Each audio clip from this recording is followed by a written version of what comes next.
Top of the morning, Dan and Amy. So the U.S. economy added 531,000 jobs in October. So that's a good bounce, according to, as compared to the estimates. But, with these jobs, for job seekers, maybe you need to start looking at more than just compensation, benefits, vacation time, and the like. What else do they need? Maybe you want to start looking at the corporate culture. I would think that working at a big company, particularly a big tech company now, I don't know that there's a number you could pay me to do that. I don't know that there's a number. And so maybe the NFIB numbers are more encouraging. NFIB reporting that 49% of all owners reported job openings they could not fill in October, but that was down a couple of points, but still half of those surveyed in their monthly. Overall, 62% reported hiring or trying to hire in October, which was down 5 points from September. But, that's still a significant percentage of small business, majority that are looking for employees. So maybe there's opportunity there. The report is that more companies were bumping up their wages to attract more talent. Maybe in small companies, but even there you have to be circumspect.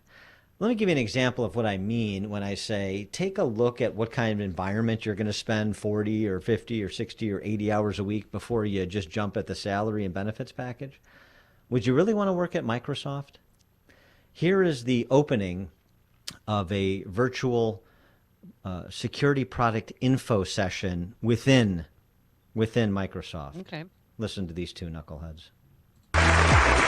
Hello, everyone. I'm Natalie Gadilla. I'm a Caucasian woman with long blonde hair, and I go by she, her. I'm a product marketing lead here at Microsoft and co-host of the podcast Security Unlocked with this guy. Yes, that would be me. Hello, everyone. I'm Nick Fillingham. I'm a Caucasian man with glasses and a beard. I go by he, him, and I'm a security evangelist here at Microsoft. We are so excited to be with you. Oh, my God. Now it's not just your pronouns. You have to offer a couple of physical attributes, too. Hi, I'm Dan Proft. I'm a radio talk show host. I'm a Caucasian male with a 5 o'clock shadow and a bad attitude. Let's get started. Hi, I'm Amy Jacobson. I'm a white female, tall, and I have blonde hair. Head tilt. Seriously. Oh, my God. That's nauseating. It's like an external lobotomy to work in one of these environments. All right, for more on the jobs numbers and maybe some commentary on corporate culture as well, pleased to be joined again by our friend Carol Roth. She's a former investment banker, entrepreneur, author of the book, The War on Small Business, How the Government Used the Pandemic to Crush the Backbone of America. And she also co-hosts our program from time to time. Carol, thanks for being with us again. Appreciate it. Hey, guys. I actually have some insight into the Microsoft situation, and it's not as dire as you think it is. Can I start off sharing that? Well, first, you have to identify yourself properly first before you start sharing. What are we today, Carol? I don't give in to peer pressure, guys. Okay. I actually worked with Microsoft in the past. They're a great organization. So what they were trying to do there, and sometimes intentions and executions don't show up in the same way, but they were trying to add accessibility for the visually impaired. So they were trying to give some descriptors that if you couldn't see the program, that you could sort of visualize who you were talking to. And so that's a good thing. I think we want to be accessible. I don't think that they did a great job in terms of executing. Who cares what they look like? Why do I don't care if you're Caucasian or male or I could probably pick up male or female by voice, but I don't care if you have long hair, short hair, a beard, a faux hawk. Who cares? Well, because people who have the inability to visualize want to feel like they can kind of see the person and kind of come up with their own view of who the people are. Well, again, I think that's a nice thing. I think that's a worthwhile thing. I just feel like the execution was perhaps off, and they could have explained a little bit better what they were doing so that people didn't have the reaction that you and so many other people did, which without the explanation makes a lot of sense to have that reaction. All right. Well, you can work with Microsoft. I don't want to. And that's okay. I'm basically I'm going to end up back on a golf course caddying before it's all said and done, the way things are going in this country, which is fine. All right, so give us your review. We'll just start with the jobs number, the 531,000, and that's in spite of the supply chain woes, though. that was reflected in worker productivity at a 40-year low, which really is a reflection on not enough product. Yeah, I mean, it's what the market would say is sort of a Goldilocks report, just right, not too hot and not too cold. And I think the encouraging thing was that we had more private sector jobs. So of that 531, there was actually 600 plus thousand in the private sector, and we lost 70,000 government jobs, which is always music to my ears. So it's certainly it's sort of what I expected, right? You had people who were out of the labor force for a long time. They were out all summer. They weren't going to head right back in September, especially with all the uncertainty around would schools still be open and trying to find the right job. So this was sort of what I was expecting. The big issue that we have is the labor force participation, and only about 100,000 people came back into the labor force. And so we just don't have enough people seeking jobs, and we're still more than 4 million jobs down from our peak in February 2020. So, while this was encouraging, and, we likely will get a few more reports, within this realm, can we get back to where we were before? And if we do at this clip, it still takes us, well into the middle plus of next year. Still not the greatest, but good enough for the market to be happy. Well, I mean, this, supply chain crisis is a problem. I have a email here from a parent from Unified District 46 in Elgin. They sent out an email letting people know we don't anticipate the nationwide supply crisis to end anytime soon. And in fact, most indicators are alerting us that it will continue to worsen through the winter months because they're going to have to change the ingredients and what food they can supply to kids during school hours. And that's, for a lot of parents, that's pretty scary stuff. Yeah, I mean, there's no doubt there will be a continued supply chain problem well into next year. And as we head into the winter months, that means things like your refrigerator or your HVAC system. If it goes on the fritz, you may not be able to get parts. You may not be able to get a replacement. So it is a good time to anticipate if there's anything you really need. You don't need to hoard it, but, slowly go pick it up, or have your HVAC and your refrigerator and your big appliances, just have them checked out and see if there's anything that looks like it might be on the fritz, because, with this clip of people just kind of dripping back into the labor force, it is still going to be a big drag on the supply chain for months and months to come, and that's, both here as well as abroad. And, of course, the left says all we need to do is another $4 trillion in funny money spend, launch a few more entitlement programs. And of course, the way they're going to do it is by making the rich pay their fair share, which is why I'm baffled by this inclusion in the latest iteration of the tax and spend-a-thon bill.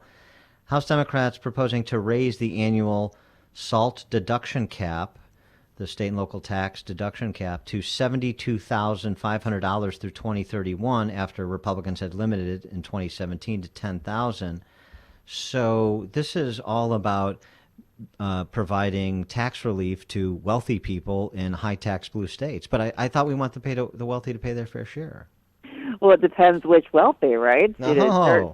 Certainly all of us, here in Illinois as well as the other blue states know that we got the short end of the stick when they changed that provision the last time around. And the reality of the situation, as I've tried to explain to many people, is as a state, our state and many of the other high-tech blue states do subsidize other states overall. We pay more into the federal government than we get back from them as a state. So I'm a big fan of doing that, but yeah, I mean, it's obviously from a hypocrisy level. They always sell things, right, as we're going after the big guys, but we know that it's really meant to come after the middle class, and particularly if you're a Democrat, you're going to find a way around it. And if you look at some of the proposals like sneaking into and peeking into people's bank accounts and getting the reports of their aggregate inflows and outflows, the hiring of more IRS agents, all of these proposals that, certainly is not, you're not hiring 87,000 additional IRS agents to go after, 700 billionaires. I mean, you're just not. So everything that they say is a lie. And I think that the good news is that more people are starting to realize that. We saw that in the election a couple nights ago in certain places. So hopefully people are waking up to the gaslighting. And with respect to that number, I think I said 4 trillion. If I didn't, that's what I meant, because I know the talk now is the negotiated framework between Manchin and Biden. And if you couldn't tell from my tone of voice, I was using air quotes, of 1.75 trillion. But the Penn-Wharton budget model, as the Wall Street Journal reported, rolled out yesterday, says that's not what it is. The price tag is more like 3.98, or in other words, $4 trillion. That's the real price tag. There's both more spending, 1.75 trillion, than is presented, and much less in taxes by a figure of about 2 trillion, according to that model. Yeah, well, I went to Wharton, so I'm going to throw my support behind that model. But the reality is the way we saw the numbers presented even early on, obviously, were again smoke and mirrors. They were doing things like starting programs later, or only showing the programs for a handful of years, and they have to be renewed in order to make that headline number look like it was smaller than it actually was. So as we know, anytime they throw out a number of spending, we know it's going to be higher.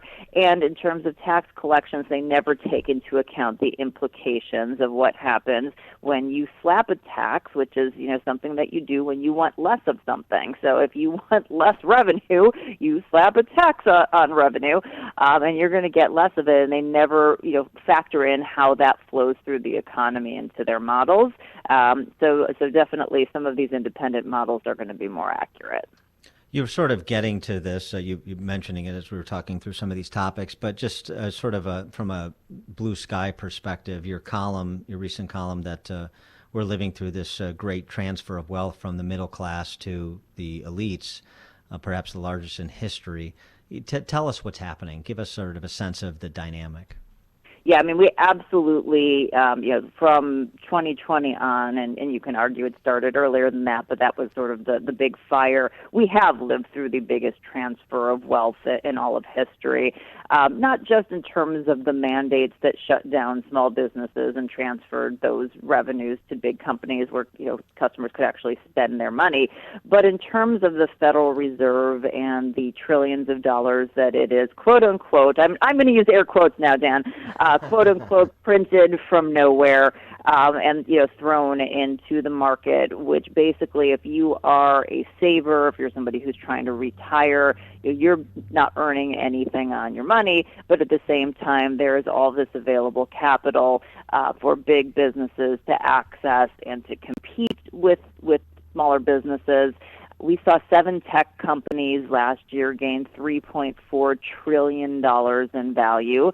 And even though the Federal Reserve said it's now going to, quote unquote, taper, slow down its level of purchases, it's still going to continue purchasing. So we have $8.6 trillion today approximately on the Fed's balance sheet. If the taper goes, via the way that they're saying it will go, $15 billion a month slower each consecutive month, still going to take about 8 months to run off. So about another $420 billion. So that's going to put them over $9 trillion. There was several on the balance sheet when we started this, but all that additional money is asset inflation that benefits the wealthy, while us as average Americans are dealing with higher prices and not being able to earn a return on our capital. So are you more sanguine than some of the Wall Street honchos like the CIO at Morgan Stanley about market performance in the coming quarters? They're calling for 25% at least market correction. And how much is your view informed by whether or not another few $1 trillion of funny money is passed? Yeah, I haven't pulled any money out of the market, so that tells you that I'm not today worried about a 25% correction.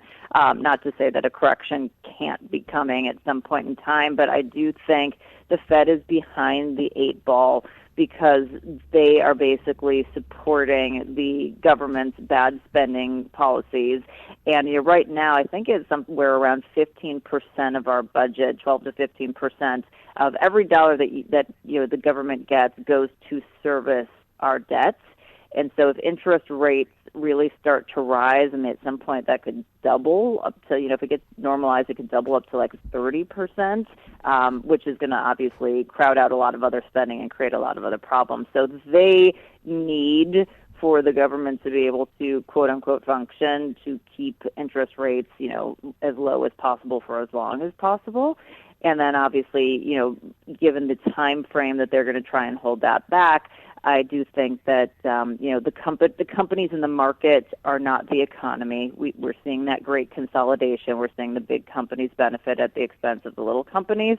So I do think the small and to some extent the mid-sized companies are going to have a much more difficult time navigating that than some of the big companies. But we will get a correction at some point. We'll probably, I think, go sideways here for some period of time. But it's really hard to make a full-on prediction because so much of this is predicated on what happens with these spending bills and how they decide to pay for them, and that will change the game entirely. So would love to revisit that prediction with you once we have more clarity on that. Very good. That's fair. Carol Roth, former investment banker, entrepreneur, author of The War on Small Business, How the Government Used the Pandemic to Crush the Backbone of America. Carol, thanks for joining us again. Appreciate it. Have a great weekend, guys. Thank you. And she joined us on our turnkey.pro answer line. Connect with Dan and Amy using the AM560 mobile app. Download it today at 560theanswer.com/mobile.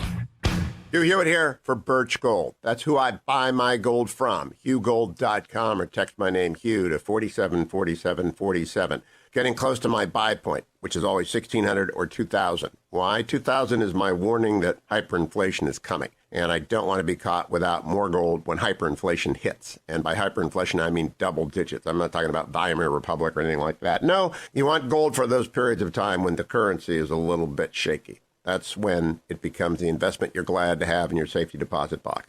If you want to buy gold,